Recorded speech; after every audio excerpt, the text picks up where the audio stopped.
He looked that up, or probably someone did it for him. He has played seven. He has started and played 17 games in each of the last 5 years. This one is complicated for me. Right, back to Colin Cowherd twice in 1 minute. Number one receiver. How do you define it? Is he one of the best? Let's see. Carry the 32 wide receivers in the NFL? Almost definitely not. At 29, almost definitely not. Is he better than anybody the Bills have? Almost definitely yes. We have had this existence where it's true and it's also perceived that we sort of represent some, I don't know, is cult too strong? Like when it comes to wide receivers, like the Bills lose in the playoffs every year because they don't have anybody better than Khalil Shakir. Like, no offense. It's become such a, it started with wide receiver train in the mornings, and it's like a locomotive times whatever.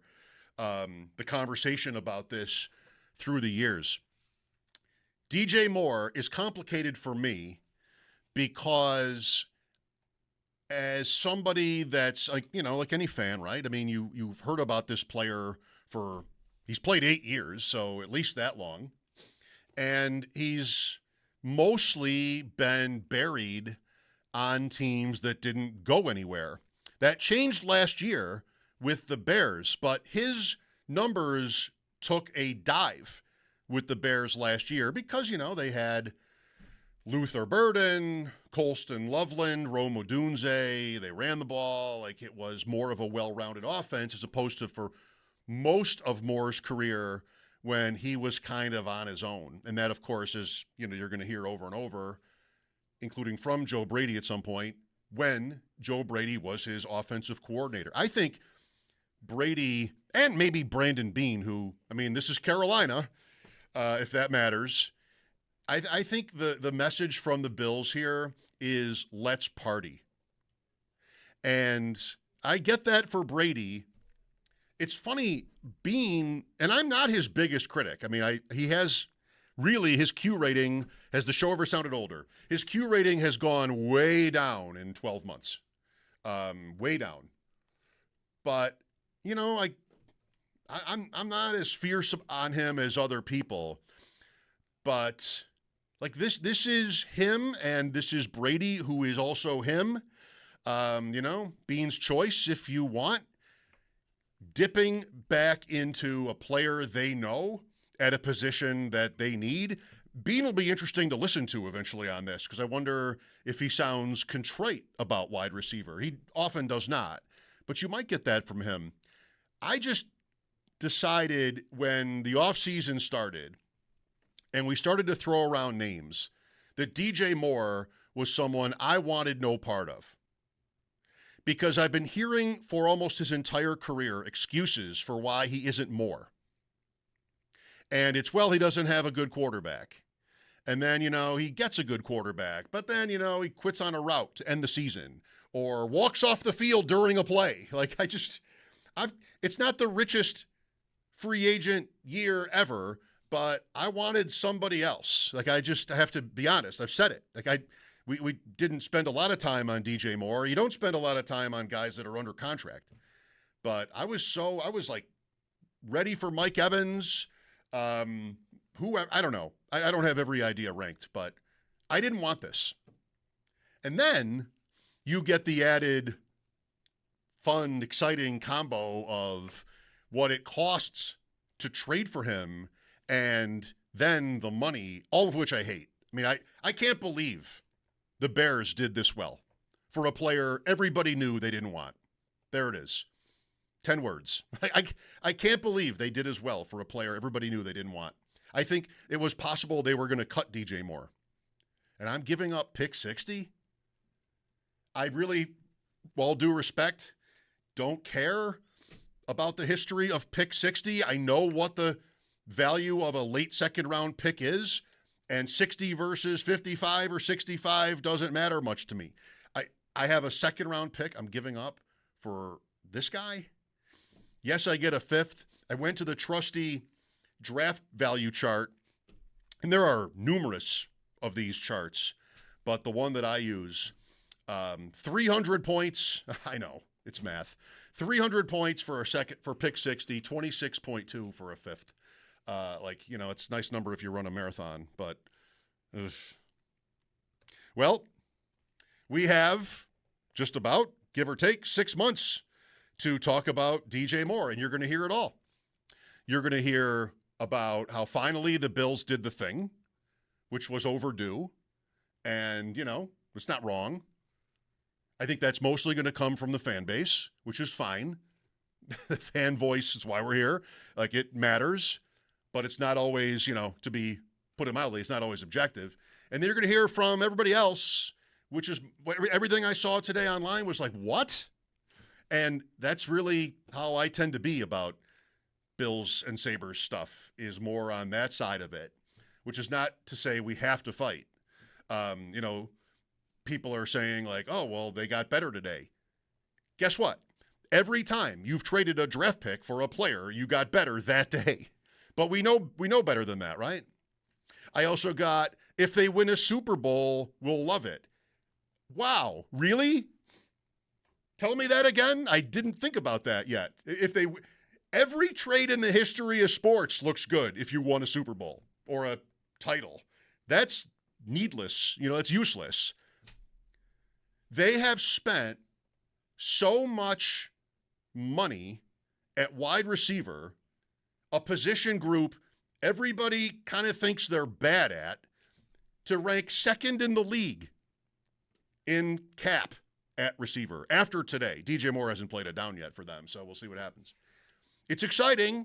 It's interesting to talk about. They didn't sit still. He's a known player. He's really talented. I'm just sort of bracing for, I'm not going to lose sleep over this. It's a year is going to go by first. But I'm sort of, I guess, expecting there to be stuff with him. And maybe that's not fair, but that's my whatever level perception of DJ Moore through his career is. Eventually, I don't want to hear any more excuses. I don't want to hear about how your quarterback wasn't that good. They gave him the best quarterback prospect in years. And, it was mixed. And it's not to say that Caleb Williams was perfect, but it was, at best, mixed. And I want a guy that the Bills would invest in like this to be better than that. I want it to be somebody that is just, like, you don't have to have those conversations. You don't have to have those questions about his work rate or whatever it is, He's not big. I'm not going to hold that against him, except for how Mike Evans is, and that the Bills really don't have big at wide receiver. I mean, not in spades. So there it is. It's tons of money, and at some point that does matter. I'm sure there will be a lot of it doesn't coming my way in the next few hours or months. Like, it actually doesn't matter. The salary cap and all of that. I mean, I think it should. To anybody who's serious about this, I think it should. But I will concede there are, compromises you can make or should make even sometimes. And the Bills, of course, have been so close. Will DJ Moore be the difference? I mean, that's the bet. I would have liked a second-round pick. I got excited this morning before any of this, listening to Jeremy and Joe talk about the Rams. And a light bulb went on in my head. Like, this is exactly what the Bills should do, is how the Rams not necessarily trade their number one pick, the Bills, for some all-pro, but load up on the back half of the draft. They haven't done a lot of that. And the Rams have been lucky to do so well with their picks on day 3, but they've also had a lot of them. And I got jealous. I'm hearing about that. I think of the Rams. I think of a team that sells their draft picks, but they only sold some of their early ones. And the whole point, the right point on the draft is what you don't know. And so give me dart throws toward the end. Could even be round 4, which is not even that late, but it's still Saturday. It's still day 3. Give me more of that And on a team like the Bills are right now, with a lot of, questions, if not issues or problems. I mean, their roster isn't terrible, but they have a lot of issues, or questions about like who's going to do what and how many players are going to end up replacing. To me, the right strategy would be to move down, which I always say, admittedly, because I think it's right, and get to a point where you have 12 draft picks in this draft, say. I mean, I'm not going to go crazy with a number like 20 because that's ridiculous, even if it was fun to do that at firstpick.com 10 years ago. But, give me some real quantity. And don't you agree? Wouldn't you like to think that, because most fans, I think that some teams are better at this than others. I mean, it has to be true on a certain level, but the margins are probably pretty slight. But I think most fans think, how many, people, maybe it's even you, people in your life who think Brandon Beane is bad at drafting. I don't think he's bad at drafting. I think there's a lot of luck in it, and it's a team effort, and, maybe some miscalculations have happened, but I don't think most teams are really bad at it, and I don't think, likewise, most teams are that much better than the field at it. I think there's it's small samples, it's more just kind of random. Not all random, but a lot of it is. Wouldn't you like to think that your Bills, our Bills, if you will, can not beat the game, but come in above average in figuring out what to do with their draft? Wouldn't you like to think that? I don't think most fans think that. And as long as they not move into Saturday or even Friday and sort of bulk up, then, it's going to be tougher for them to change that history or narrative. They did add a fifth today. I got a tweet about like the draft value of the different rounds and everything. I mentioned this already. A second or even a third is by numbers exponentially more valuable than a fifth. But to clarify, what I like about what the Rams' point is having a lot of those picks. And I don't know, I think the Bills are kind of in general a team that could do well to bring in the word I think we would use in media is infusion of young talent.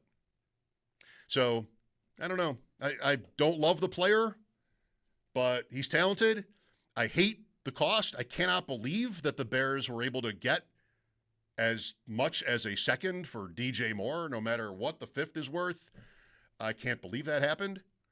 But it's almost spring. I mean, we want to be in a good mood, and it's a good player they didn't have at a position of need. So, right? What else can I say? 803-0550 for your calls. Oh, one more thing I must say. Bulldog is not here. Can you imagine if he was just sitting here this whole time and I'm like talking? We should try that.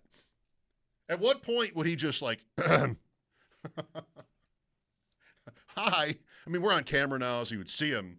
That's funny. Maybe G did a thing where he's superimposed, like he's actually sitting here. He's not.